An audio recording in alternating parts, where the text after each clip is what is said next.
नमस्कार, मैं हूं मनोहर मनोज। पुनः कार्यक्रम सत्य असत्य और अर्ध सत्य में।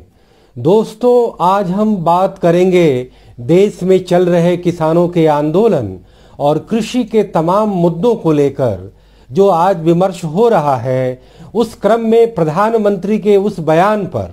जिस बयान में प्रधानमंत्री ने ये कहा है कि देश के तमाम एग्रीकल्चर उत्पादों में डेयरी उत्पादों का योगदान 25% तक है। यानी प्रधानमंत्री अपने बयान के जरिए भारत के एग्रीकल्चर में डेयरी उद्योग के बढ़ते स्वरूप का एक तरह से बखान कर रहे हैं।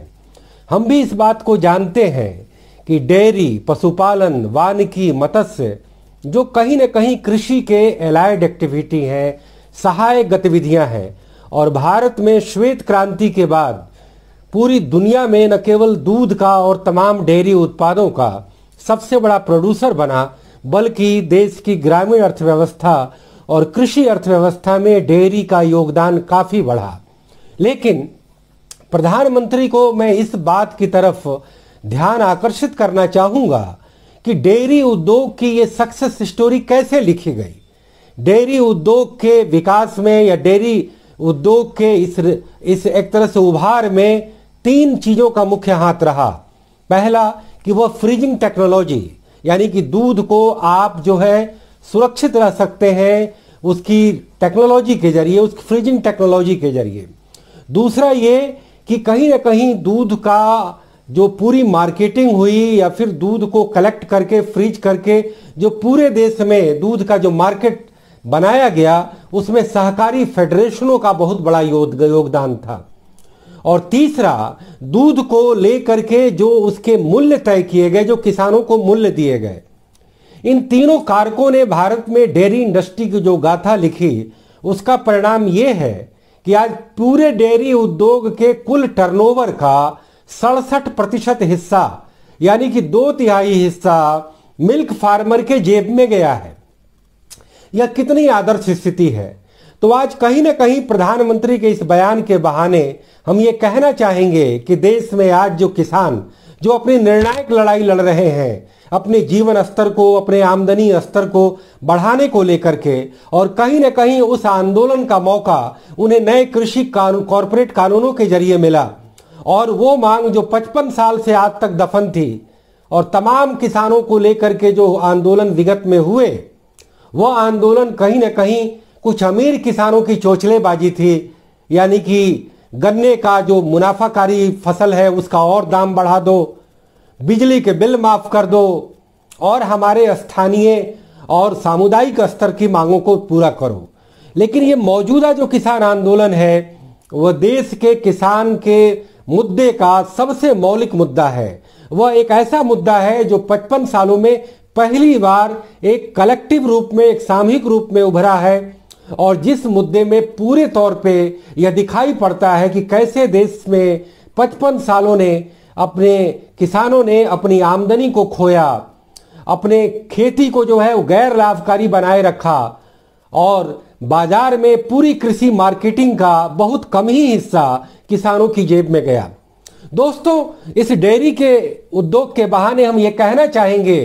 कि जब डेयरी के कुल कारोबार का 2/3 हिस्सा किसानों की जेब में जाता है, जब गन्ने के फसल का दाम जब उसी एमएसपी पर तय होता है जबकि उसे प्राइवेट सेक्टर खरीदता है, यानी कि प्राइवेट सेक्टर गन्ने का जो निर्धारित मूल्य है, स्टैट्यूटरी जो प्राइस है, स्टैट्यूटरी मिनिमम प्राइस है, उससे कम मूल्य पर कोई भी प्राइवेट सेक्टर गन्ना नहीं खरीद सकता। तो अगर गन्ना नहीं खरीद सकता, दूध नहीं खरीद सकता, कपास नहीं खरीद सकता, तो बाकी खेती के उत्पादों को सरकार ने क्यों ये अलाउ किया हुआ है कि उसके अलावा जो एमएसपी में वो मंडियों के जरिए अपने एफसीआई के गोडाउन भरने के लिए जो गेहूं और धान खरीदती है, तो प्राइवेट सेक्टर भी उस एमएसपी पर क्यों न खरीदे। और न केवल गेहूं चावल, बल्कि जो 36 और उत्पाद हैं जिसमें आलू, प्याज, टमाटर, दलहन, तिलहन, तमाम तरह के मसाले, वो सारे निर्धारित आइटम अगर कानूनी तौर पे निर्धारित एमएसपी पर अगर प्राइवेट सेक्टर खरीदेगा, तो फिर वही दूध की तरह, गन्ने की तरह इसमें भी एक सक्सेस स्टोरी लिखी जा सकती है। तो फिर ऐसे में प्रधानमंत्री ये बार बार क्यों ये दलील दिए जा रहे हैं कि कॉरपोरेट कानूनों के बहाने किसानों को एक नया अवसर मिला है, एक नया इन्वायरमेंट मिला है, उनकी आमदनी को बढ़ाने का एक नजरिया मिला है, और वो बार बार ये दुहाई देते हैं कि मंडी के आढ़तियों की दुकानें बंद होने जा रही हैं। अरे मंडी अगर चलती है तो आप एक तरफ कहते हैं मंडी जारी रहेंगी, दूसरी तरफ मंडी के प्रणाली के अनिवार्य हिस्से आढ़तियों पर आप तंज भी कस रहे हैं, जब ये खुद किसान बयान दे रहे हैं कि उन्हें आढ़तियों से कोई नुकसान नहीं, बल्कि वो आढ़तिये उन्हें समय समय पर मौद्रिक और कर्जे की सहायता देते हैं, और कहीं न कहीं सरकारी मंडियों में अनाजों के बिक्री का वो एक मोडस ऑपरेंडी है। आप आढ़तियों के दरों को भी आप लीगलाइज कर सकते हैं, उसमें कोई गलत बात नहीं है। तो ऐसे ही जब ये रेगुलेशन का जमाना है, आप एग्रीकल्चर के उन तमाम उत्पादों को जो अभी तक अनरेगुलेटेड रखा है, जो अभी तक जो बाजार में वो जा रहे थे वो केवल मार्केट प्राइस पर जा रहे थे, जो एग्रीकल्चर उत्पादों की प्राइस सीजन में वो गिरनी तय होती है क्योंकि उनकी ओवर सप्लाई होती है, इस तथ्य को हमारे किसान भाई भी नहीं बोल पा रहे हैं। किसानों को ये दलील देनी चाहिए कि हमारे खेती के उत्पाद सीजनल होते हैं, सीजन में ओवर सप्लाई होता है, बाजार में दाम गिरने उसके तय होते हैं, तो ऐसे में सरकारें उसे हेजिंग करें, एमएसपी के द्वारा उसकी न्यूनतम कीमतें तय करें, और उन न्यूनतम कीमतों के तहत किसानों की वो तमाम फसल जो उन्हें खरीदने की उन्हें प्रेरणा मिलती है, उस प्रेरणा को जगाए रखें। हमने ये बार बार देखा है कि जब भी खेती का कोई उत्पाद ओवर सप्लाई हुआ है, जो उस सीजन में अगर उसके दाम काफी गिर गए हैं, तो ठीक उसके अगले साल किसानों ने उस फसल की खेती में इंटरेस्ट नहीं दिखाया है।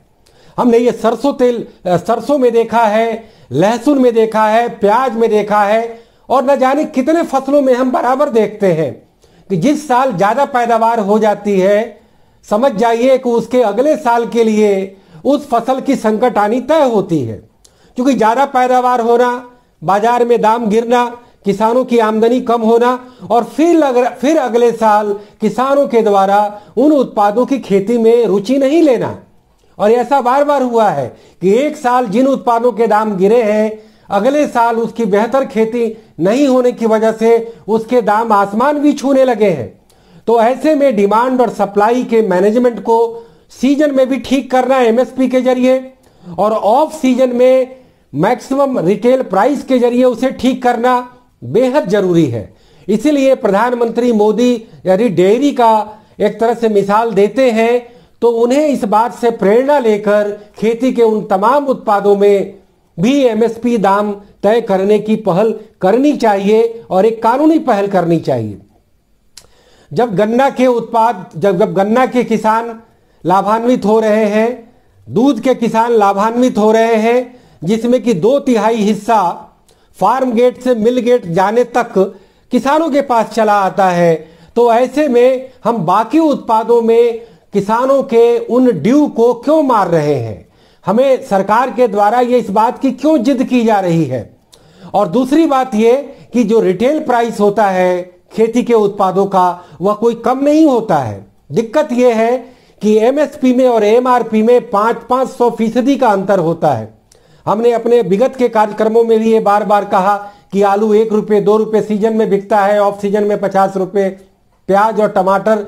सीजन में जो है 2 रुपये 3 रुपये बिकता है, ऑफ सीजन में वो 100 रुपये किलो तक जाते हैं। तो कहीं ना कहीं हमें नियमन की दरकार है। दोस्तों, अगर पिछले 55 सालों के भारतीय कृषि के इतिहास पर हम गौर करें और सरकार की उन तमाम पहल पर गौर करें,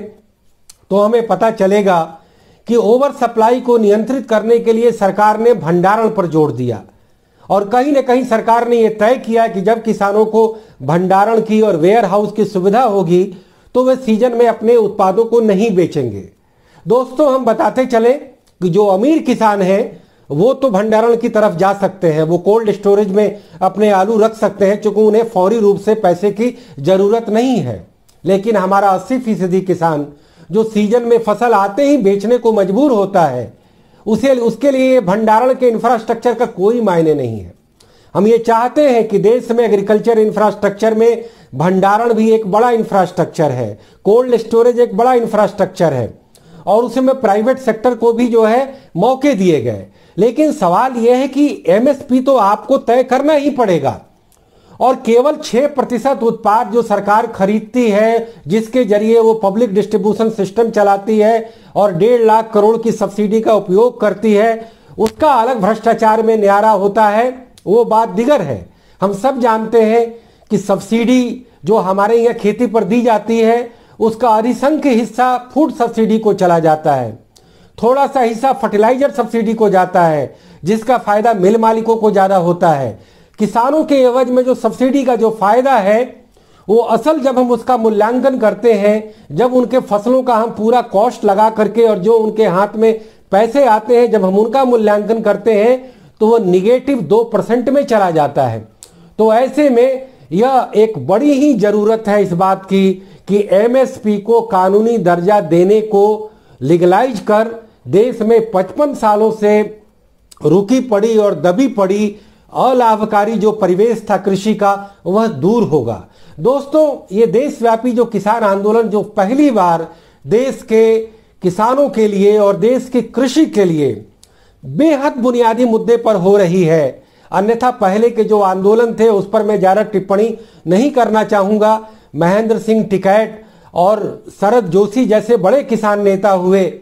लेकिन उनके आंदोलन के मुद्दे वह बेहद संकुचित थे, वो देश की कृषि के व्यापक सरोकारों से वास्ता नहीं रखते थे। लेकिन आज जो इस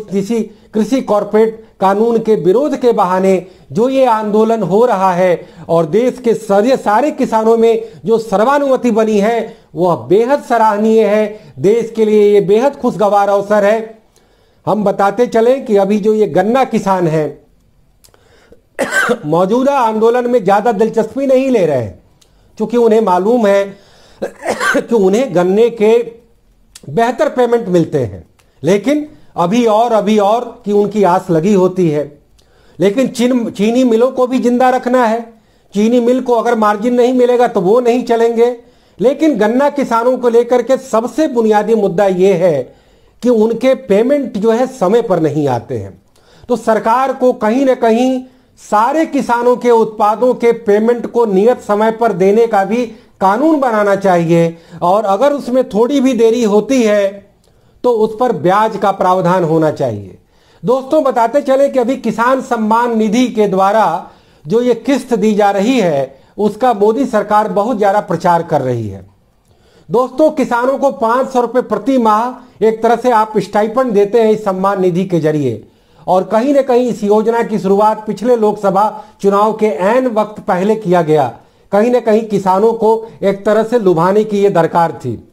हम इसे अच्छा मानते हैं कि किसानों को आप एक पेंशन के ही तौर पे 25 रुपए सही अगर देते हैं तो वह ठीक है, लेकिन वह भी भुगतान आप 4-4 महीने पर करते हैं। जब आप सरकारी कर्मचारियों को, तमाम मजदूरों को,